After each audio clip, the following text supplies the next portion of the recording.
Bienvenidos sean una vez más a este canal. El día de hoy vamos a retomar la historia de Japón, que es algo que ya se los debía.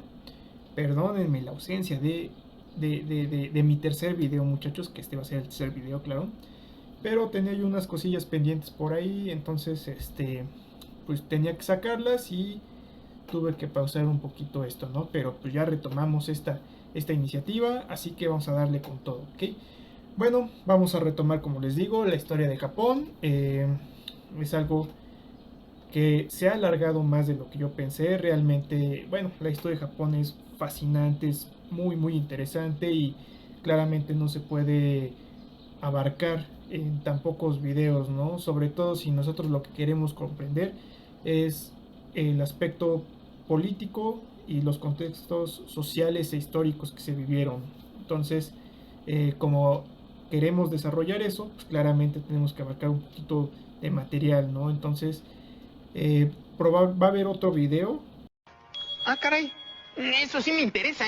Va a haber otro video, de una vez les aviso, un cuarto video, y espero que sí este sea el último, en el que hablaremos de los periodos, bueno, del periodo Edo en adelante. La restauración Meiji también la vamos a tomar al final del periodo Edo, pero bueno, esa es otra historia. Y antes de que nosotros nos podamos sumergir en en todos esos periodos históricos, vamos a dar continuación a lo que nos habíamos quedado.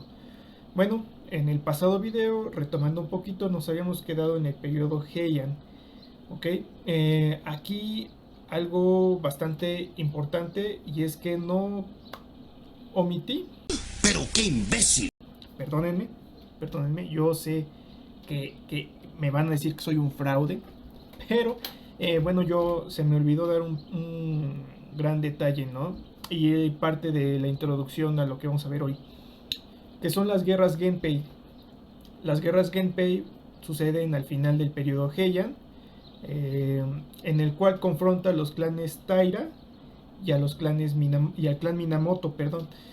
Entonces, estas guerras suceden entre el 1180 y el 1185. Es una guerra civil, podríamos llamarla así, y termina con el ascenso del clan Minamoto al poder, principalmente por su líder, que es Minamoto Yoritomo. Él es el que queda como regente y él es el que instaura el shogunato de Kamakura, que es lo que vamos a ver el día de hoy. ¿Okay? Eso a partir de 1192. Podríamos decir que a partir de este entonces ya comienzan los periodos feudales de Japón. Se instaura el primer shogunato. Vamos a ver cómo durante el periodo Kamakura el poder va a aparecer en manos de los señores feudales, principalmente del shogun, y mientras que el emperador queda como algo meramente decorativo, ¿no? Ya sigue siendo respetado y los shogunes pelean en su nombre, pero ya no tiene nada de poder político. Así que bueno, sin más preámbulo, los invito de nuevo a poner y a prestarme un poquito de su tiempo, y adelante, muchachos. El periodo Kamakura, que va del 1185 hasta el 1333, fue el primer régimen militar feudal japonés establecido por los shogun, aunque fue hasta el 1192 cuando este fue formalmente reconocido. El poder estaba centralizado en la ciudad de Kamakura, que era la capital del shogunato, y por ello este periodo es conocido como periodo Kamakura. Minamoto Yoritomo fue el primer líder del clan Minamoto, quien controló el país durante el inicio de este periodo, además de que él fue quien creó el cargo de Seitai Shogun, es decir, el gran general apaciguador de los bárbaros, en 1192. Por lo general, este término fue abreviado como Shogun, es decir, el comandante militar en jefe, con autoridad para actuar contra los enemigos del emperador en cualquier momento. Mediante esta red militar, Yoritomo era ya el dirigente virtual de Japón, así como dirigente titular de su shogunato. Ante él, el emperador y su corte carecían de poder. No obstante, desde 1203 el poder lo ejerció el clan Houjo, en la regencia de Houjo, cuyos miembros eran los auténticos gobernantes, a la vez que quitaban y ponían a los shogun, quienes pasaron a ser auténticas marionetas del poder. Como ya dije antes, la importancia de este periodo es que fue el primer shogunato en regir Japón, lo que tendría importantes efectos, ya que se instauró un gobierno militar que condujo al ascenso al poder de las clases guerreras anteriormente consideradas como subordinadas e inferiores a la aristocracia tradicional. En definitiva, esto sentó un precedente de cara al futuro, como acabaría ocurriendo más tarde con los shogunatos Ashikaga y Tokugawa. Posteriormente, el periodo Muromachi inicia en el 1333 y finaliza en el 1568. Comienza con el fracaso de la restauración Kenmu, que fue cuando el emperador Go-Daigo intentó restablecer el control imperial en el país, una guerra civil que fracasó y culminó con la toma del poder por parte de los clanes Ashikaga, principalmente del samurái Ashikaga Takauji, quien estableció el segundo shogunato, es decir, el shogunato Ashikaga, y que finaliza en el 1573, cuando el 15º y último shogun, Ashikaga Yoshiaki, fue derrocado por el daimyo Oda Nobunaga, quien buscaba la unificación del país.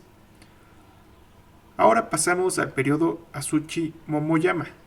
Este periodo se extendió entre los años 1568 y 1600 de nuestra era. Esta época fue un periodo de entreguerras, por decirlo así, en Japón, y comienza con la entrada de Oda Nobunaga a Kioto en 1568, cuando condujo a su ejército a la capital imperial para instalar a Ashikaga Yoshiaki como 15º y último shogun del shogunato Ashikaga, hasta la llegada al poder de Tokugawa Ieyasu, después de su victoria ante el clan Toyotomi en la batalla de Sekigahara en el 1600. Cabe destacar que este periodo toma su nombre por el castillo de Oda Nobunaga, que era el castillo Asuchi, y el castillo de Hideyoshi, que era el castillo Fushimi Momoyama. Fue un periodo que vivió el desarrollo de grandes centros urbanos, de grandes castillos y el nacimiento de la clase comerciante. El arte de la ceremonia del té también vio su nacimiento en esta etapa. Esta etapa también, como lo venimos comentando, fue bastante importante porque recordemos que el mundo estaba en constante comercio. Los países europeos comenzaron a explorar el mundo y para esa época ya estaban descubiertas las Filipinas por parte de los españoles y ya se habían asentado ahí diversos centros urbanos en lo que hoy en día conocemos como Manila. Y bueno, esto abrió el comercio con Japón, ¿no? Principalmente, bueno, por parte de los españoles hubo intentos de misiones, tanto españoles como portugueses, en la isla de Nagasaki. En ese puerto era la entrada del mundo para Japón.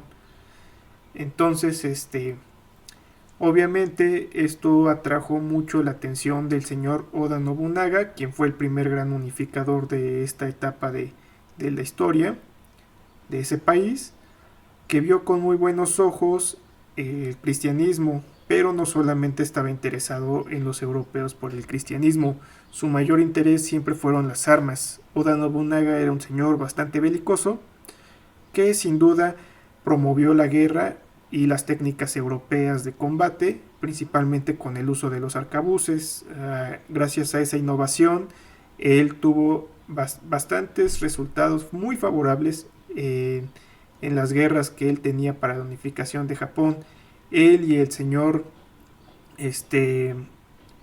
Toyotomi Hideyoshi tuvieron una fuerte alianza para la unificación del país. Estaban tratando de unificar, tenían todo el centro, tenían que buscar la manera de unificar las regiones del norte de Japón, que eran las más rebeldes. Bajo la dirección de Oda Nobunaga también estaba el señor Tokugawa Ieyasu. Él era su subordinado, era un daimyo muy poderoso. Podríamos decir que estos son los inicios también del señor Tokugawa. Y bueno, sin duda este periodo sería decisivo para el futuro de Japón, sobre todo para los 200 años siguientes, que es cuando el clan de Tokugawa toma el poder del Japón. Sin duda alguna, esta batalla, bueno, este periodo es trascendental porque en primer lugar es Oda Nobunaga el que busca la unificación del país, después a lo traicionan y queda al mando Toyotomi Hideyoshi. Toyotomi Hideyoshi logra unificar el país, logra ganar las guerras que Oda Nobunaga no pudo, y a partir de ahí hay una especie de paz relativa. Toyotomi Hideyoshi fallece, él fallece, y ante el vacío del poder, Tokugawa, el clan Tokugawa, sobre todo con el señor Ieyasu, es el que busca tomar el mando y tomar el control político de Japón. Sin embargo, había clanes que no estaban de acuerdo con ello, que ellos veían que el clan Toyotomi era el que debía dirigirlo, sobre todo con el hijo de Hideyoshi, que es Hideyori. Toyotomi Hideyori era el descendiente y por lo tanto el linaje directo para gobernar el Japón. Obviamente se batieron en una enorme guerra que termina con la batalla de Sekigahara, donde los clanes que estaban de parte de Toyotomi, del clan Toyotomi, perdieron. Tokugawa se alzó con la victoria y fue él el que en cierta manera tenía una visión similar a Hideyoshi respecto al comercio con las naciones europeas. Él es quien cierra las fronteras de Japón y quien somete al país a un aislamiento que duraría por cerca de 265 años y que más tarde conoceremos como el periodo Edo. Sin duda esto es bastante importante. Solamente quedó abierto un poquito el puerto de Nagasaki para el comercio con los holandeses, pero los otros europeos ya no. Hay una historia muy curiosa acerca de cómo es que se cierran esas fronteras. Quizá y si ustedes le dan like a este video, podemos comentar después esa historia de cómo es que se cierra y cómo comienza la leyenda negra para el Imperio Español. Recordemos que el Imperio Español era la potencia en esos años. Y pues ya saben, envidias inglesas, envidias protestantes que querían dañar al Imperio Católico, que era el español, ¿no? Entonces, pues ahí comienza el periodo Edo y pues finaliza esta parte de este video, ¿no? Esta parte de la historia de Japón. Yo espero que estemos pronto hablando del periodo Edo. Bueno, muchachos, para dar conclusión a este video, vamos a recapitular un poco lo que se vio. Y bueno, y es que vamos a verlo como por partes, ¿ok? Bueno, ¿qué vimos? Vimos cómo vimos la primera parte de la historia medieval de Japón. Vimos y abordamos algunos de los conflictos más importantes que suceden en el Japón y que dan forma a la historia de Japón y a lo que va a ser después. Principalmente vamos a ver lo que son tres conflictos que yo diría que son los principales entre estos tres periodos, que sería en primer lugar las guerras Genpei, que darían el poder al clan Minamoto y que desarrollarían el feudalismo en Japón, que crearían los shogunatos. Luego la restauración Kenmu, que es la búsqueda por parte de los emperadores, en este caso de Go-Daigo, por recuperar el poder y el control político, tomar de nuevo el poder, que sea para los emperadores y no para los shogunes. Y finalmente la batalla de Sekigahara, que termina y da fin al clan Toyotomi para iniciar el periodo del clan Tokugawa, que abre a la segunda parte de la historia medieval de Japón y que vamos a ver en el próximo video. Yo creo que estas tres batallas son de las más importantes. Obviamente destacamos lo que aperturó el shogunato de Kamakura, que fueron las guerras Genpei, y que dan esta pauta a los shogunes para hacerse del control político y social de Japón, ¿ok? Estas redes militares de las que ya habíamos hablado, la alianza entre clanes, que bueno, pues ya hemos abordado un poco acerca de ello. Y bueno, ¿qué más tenemos? Este tipo de organización es el que rige la vida en el Japón feudal y el que va a ser muy interesante cómo se desarrolla en el periodo Edo.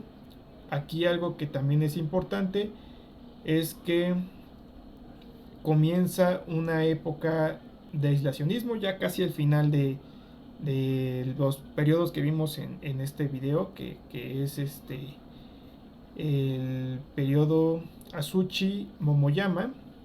Este periodo es el que cierra este video. Y bueno, vemos cómo nos encontramos en el siglo XVI, 1580, 1590, casi ya en el 1600 podríamos hablar de eso, cómo el expansionismo europeo anda buscando dónde instalarse, dónde establecer rutas comerciales, dónde establecer colonias. Claramente a ojos de Tokugawa, del clan Tokugawa, esto no era para nada conveniente. Vemos el inicio de una política aislacionista desde finales, ya con con Toyotomi Hideyoshi y con el señor Ieyasu Tokugawa, que son los dos últimos unificadores de Japón, ¿ok? Al final de cuentas, esto repercute mucho en Japón, tanto así que la idiosincrasia japonesa se compone en gran parte de estas etapas del Japón feudal. Vamos a ver en primer lugar este Japón aislacionista, que incluso y a pesar de hoy en día ser una potencia, vemos que su proporción de población extranjera es bajísima, y es algo que no se extraña conociendo la historia de Japón como un país que es un poco renuente a las personas extranjeras. Obviamente no porque actualmente nos vean mal, simplemente ellos creen que lo pueden, ellos, la idea japonesa, y esto lo vamos a ver más en la parte cultural del Japón, del desarrollo cultural de Japón, y es que ellos piensan, yo no voy a esperar a que alguien más lo haga si yo lo puedo hacer, ¿no? Entonces, de hecho esto en el periodo de la restauración Meiji vamos a ver un poquito más de esto. No les quiero adelantar cosas todavía, pero bueno, vemos esta parte del aislacionismo japonés y vemos esta parte del gran arraigo a las tradiciones que han sido exportadas a través de los años, mucho antes que estos periodos, incluso que vienen desde la China y desde Corea. El sintoísmo, el budismo, cómo empieza a propagarse, la ceremonia del té, vemos que también aparece en estos periodos y que parte para formar un sistema cultural que más adelante vamos a ver. También dentro de estos primeros periodos medievales de Japón vamos a ver cómo se instaura la creencia o la doctrina del Bushido. El Bushido es una doctrina samurái que vamos a profundizar más adelante, pero que también va a repercutir incluso esta parte del honor que viene de esos códigos del Bushido.